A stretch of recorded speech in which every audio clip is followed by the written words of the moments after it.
Ladies and gentlemen, please welcome from the IBM Software Leadership and Coaching, Perry Holly.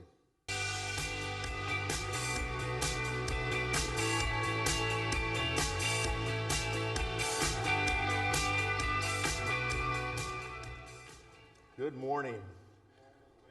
I was at the beach with my family recently on an unusually windy day. It was so uncomfortable, the sand blowing in your face, the umbrella wouldn't stay set. The wife, it's her favorite thing, she says, "I think we should leave." As we're packing, I notice going across the ocean, which was really rough, really high seas, this sailboat coming from the marina on the west, heading east, and just really flying in the wind. You could just see pow, pow, pow off the tops of the waves. I said, wow, that has got to be fun. And then I thought about, how does he get back? Because if it was me, I would have to park my boat down here, hitchhike on the highway back to the marina, borrow a trailer, and go get my boat. As I'm almost to my car, I look out, and here comes the same sailboat going east to west at about the same speed, flying and bumping across the tops of those waves. And it occurred to me at that point that I had seen this years ago. It was a lesson that I had forgotten. But the quote popped up into my head, and it was here. It said that it's really not the direction of the wind that determined which the boat was going. It's how the captain set the sails. And I would be reflecting because I speak all over the world and I get to see a number of you and your teams. And I know that we went through what's being called Act 1 and its transformation. And I noticed that a lot of people were floundering and a lot of people were flourishing. And what made the difference? Because as with the sailboat, the same wind is blowing on all of us, but some people aren't making progress in that. So as we look at 2017 and going into Act 2 and winning, I want to give you 3 things in the short time I have with you that maybe you could think about in 2017 that might help you set your sails. The first thing I'll say is about choosing your attitude. Steve already mentioned this, about attitude is so important. But I noticed that it's not what happens to me that matters. It's how I respond to what happens to me that matters. And I saw this played out in you probably would appreciate this because most of you, like me, we travel. I'm in an airport waiting for my flight. There's a delay, and then there's a delay, and they tell us there's a delay. And then finally, the young lady at the desk walks to the loudspeaker and says, "Ladies and gentlemen, your flight is canceled." And these seemingly normal adult individuals that had been gathered around the podium begin to erupt into all kinds of bad behavior and attacks on the young lady. I happen to be standing near the podium. I simply said, "Fantastic." And she looks at me and she goes about her business. She's dealing with people. When I got my turn at the podium, she said, "First of all, thank you for your attitude. And can I ask you, why did you say fantastic?" I said, "Well, I've been doing this a long time, and planes don't go for one of 3 reasons. The plane is broke, the pilot's broke, or the weather's broke. And if any of those things are true right now, I don't really want to fly, and the fact that you were the one to tell me that, I think is fantastic." And she looks at me and she says, "Sir, would you like an upgrade?" I said, "Well, yes, I would. Thank you very much." People are watching you all the time. Your teams are watching you. Your peers are watching you. Your bosses are watching you. Attitude matters, and you can choose it. Number 2, let me encourage you to choose significance. This is a comparison between, are we pursuing success, or do we really want to be significant at what we do? The sage philosopher Oprah Winfrey once said that you can stop worrying about pressing for success. Worry about significance, and success will take care of itself. And significance to me is really about doing things for a bigger purpose, not just to make the money or get the quota, but to actually do something for a reason. I saw this recently in it was a reality TV show in the U.S., a health and fitness reality TV show.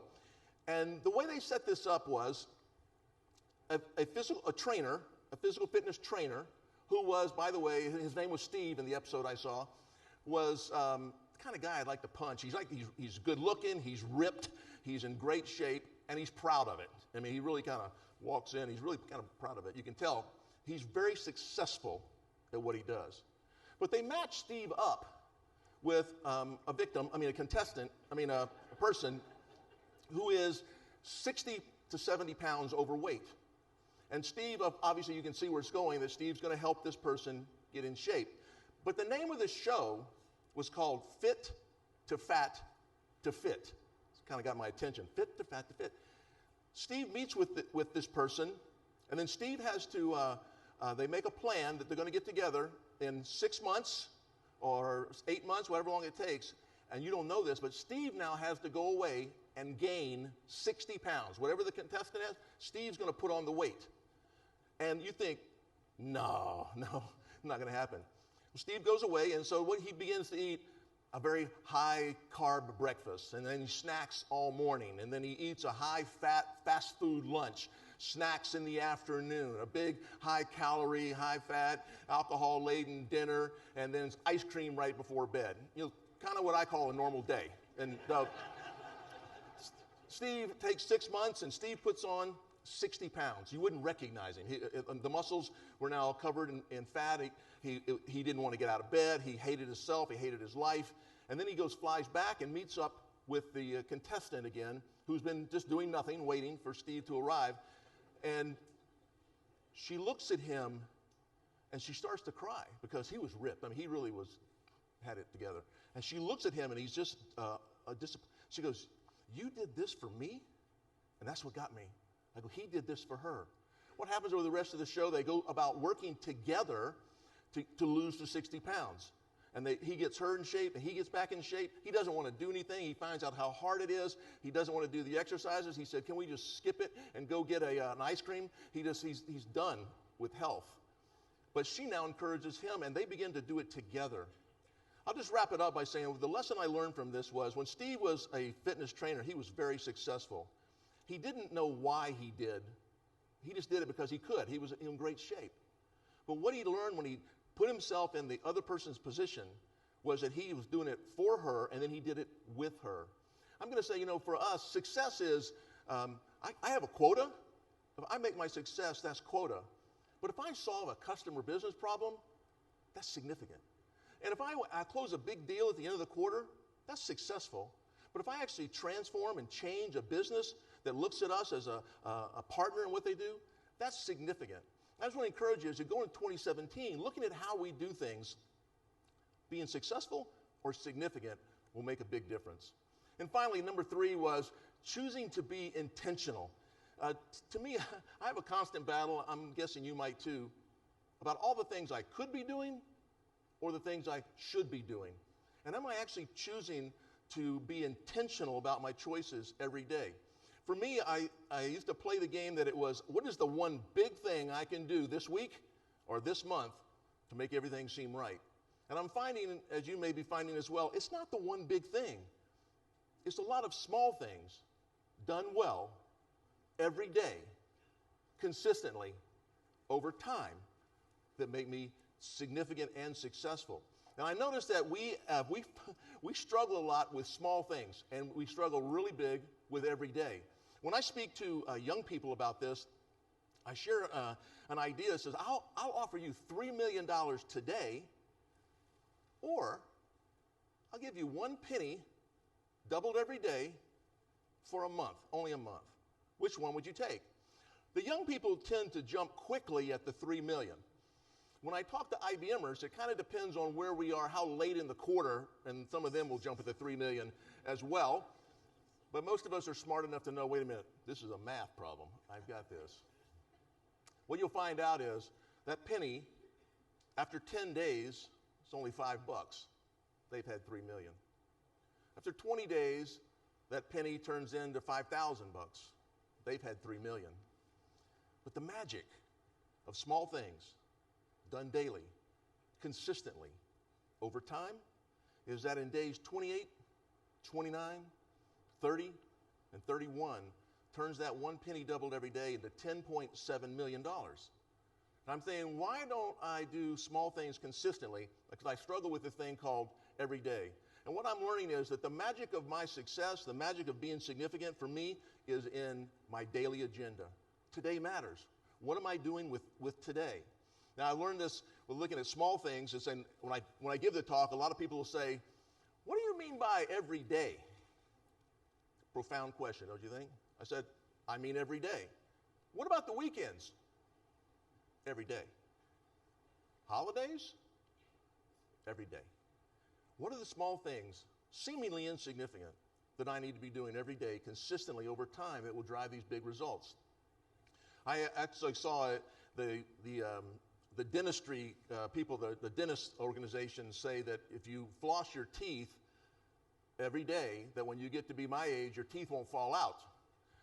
So most of us have heard that somewhere along the way, but I wondered, to show of hands, how many of you struggle with flossing your teeth every day? I do. It seems like it's so simple to do. How many people struggle with flossing your teeth every day? Yes. But now don't raise your hands. I don't want to know who you are. How many of you struggle with brushing your teeth every day? Please do not raise your hands. We don't struggle with that. Why? Because there is an immediate consequence for not doing that. You'll be in the middle of a conversation, go, I'll be right back. You'll go take care of it because you know that there's a consequence. But most of the things that are going to make us successful and significant as we take on winning in Act 2 and beyond don't have an immediate consequence. That one prospecting call that you could make today, there's no consequence to that until the end of the quarter or the end of the half or the end of the year when your pipeline dries up. Doing that business partner meeting that you know you should have made, or introduction, or going out to meet a partner to do that, that won't show up immediately. That'll show up later, the end of the quarter or the end of the year. I just want to encourage you, as you think about making intentional choices, about being significant, about changing and choosing your attitude, is that as we go forward, there's going to be more wind. And some people are going to flourish, and some people are going to flounder. There's going to be up days and down days. There's going to be successes, and there's going to be struggles. But one thing I've learned for sure is that the same wind is blowing on all of us. And the ones that will be successful and significant in 2017 and beyond will be the ones that know how to set their sail. Thank you very much. Have a great event.